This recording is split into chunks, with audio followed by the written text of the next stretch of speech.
É criança correndo, barulho, gente conversando, celular tocando, roupa indecente, fofoca, inveja. Uma coisa você vai ter que concordar comigo: se todo crente bebesse em casa a quantidade de água que ele bebe na igreja, ninguém teria problema de rins. O que a gente realmente precisa entender é que o culto é feito para Deus, não é para o homem. Hoje em dia, pastores, pregadores, grupos de louvor passam a semana inteira se esforçando ao máximo para fazer músicas que agradem o homem, para fazer pregações que agradem o homem. Os pregadores pensam: não, eu não posso falar sobre fornicação porque é um tema delicado, porque hoje nós sabemos que os jovens estão tendo um namoro totalmente pervertido e fora dos padrões de Deus. Não, eu não posso falar sobre adultério porque o irmãozinho está adulterando com a outra irmã, e se eu falar vai acabar criando uma situação difícil, eles podem até sair da igreja. Não, eu não posso falar sobre reverência na casa de Deus porque os filhos do diácono são as crianças que mais fazem bagunça dentro da igreja. Gente, isso é muito triste. O adultério está dentro da igreja, a fornicação está dentro da igreja,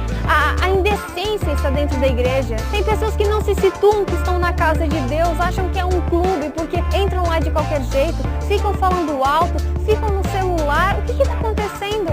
Será que é esse o povo que aguarda ansiosamente a volta de Cristo? Povo que diz que ama Cristo de todo o coração, que é o maior amor de sua vida, mas não passa nem 10 minutos com Ele? Povo que diz que o evangelho precisa ser pregado nos países orientais, mas nem os seus próprios amigos de trabalho e faculdade sabem que ele é cristão? Povo que diz que daria vida por Jesus, mas não dá nem 10% do dízimo? Gente que diz que sofreria todo e qualquer tipo de provação por amor a Cristo, mas não aguenta ficar 5 minutos de joelhos? Tem crente dizendo que ama Cristo, mas se o culto termina 11h30 e já são 11h35, ele já começa a se coçar no banco, já fica todo incomodado. Tem crente que diz que não vai pra igreja porque tá chovendo. Tem gente que deixa de ir pra igreja porque o irmão não cumprimentou, porque aquele lá não me abraçou, porque aquele lá não me convidou pra almoçar junto. Gente, são tudo desculpas. Quem é cristão de verdade vai até a cruz por Cristo.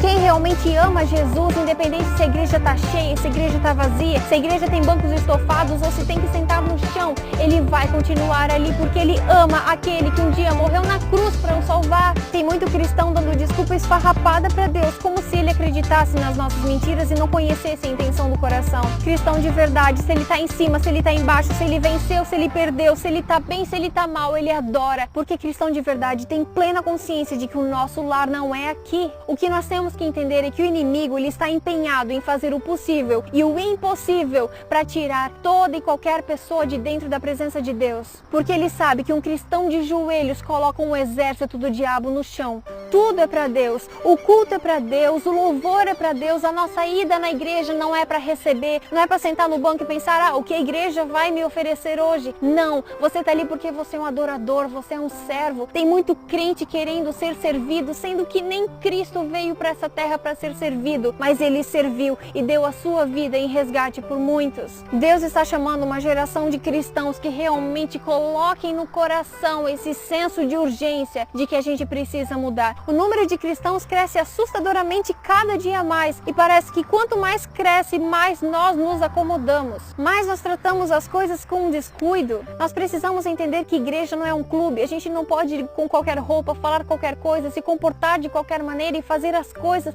de qualquer jeito para agradar o homem, para fazer legal, para fazer divertido, para poder compartilhar no Facebook. Não, o real motivo de tudo que nós fazemos dentro e fora da igreja é adorar a Deus. Tenha cuidado quando for ao templo. Pense bem antes de falar. Deus está no céu e você aqui na terra, portanto, fale pouco. O Senhor Deus está em seu santo templo. Diante de Deus, fique em silêncio toda a terra. A presença de Deus é sempre santa e tremenda, tanto na época de Moisés quanto nos dias de hoje. Deus continua sendo Deus. Nós devemos o adorar e respeitar pelo que Ele é, pelo que Ele foi, pelo que Ele há de ser, porque Ele é o princípio e Ele é o fim. Ele é o Rei dos Reis, Ele é o Senhor dos Senhores, o Deus eterno, o Príncipe da Paz, o nosso Salvador, o nosso Senhor. É a Ele que nós devemos a nossa vida, porque nós estávamos desgarrados como ovelhas perdidas.